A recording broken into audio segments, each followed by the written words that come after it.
je vais commencer par vous montrer comment on affiche les fichiers et dossiers cachés ainsi que les extensions.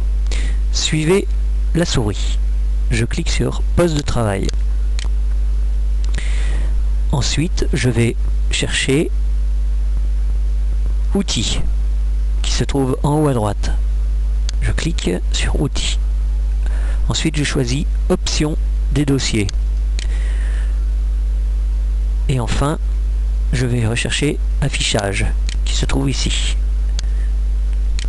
J'arrive donc sur un tableau où il y a des lignes.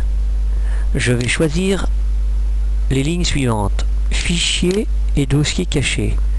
Donc d'origine, il me semble que c'est la seconde ligne qui est cochée, ne pas afficher les fichiers et dossiers cachés, c'est pour ça que vous ne les voyez pas. Donc hop, il faut cocher afficher les fichiers et dossiers cachés de manière à pouvoir les voir en dessous. Ensuite, je vais rechercher une autre ligne pour afficher les extensions des fichiers. Cette ligne est ici. Masquer les extensions des fichiers dont le type est connu, normalement déjà coché à l'origine. Donc vous enlevez la petite croix et de manière à pouvoir visualiser après les extensions. Et ensuite appliquer. OK. Une fois cela fait, on va rechercher le dossier caché où se trouvent les fichiers téléchargés d'internet. Il suffit donc d'aller dans le lecteur C, votre lecteur disque dur. Vous choisissez document on setting. Jusque là c'est simple. Ensuite vous allez rechercher votre nom d'utilisateur. Ensuite vous recherchez le dossier local setting. Il est un peu flouté parce que c'était un dossier caché, donc local setting, et vous choisissez le dossier temporary internet file.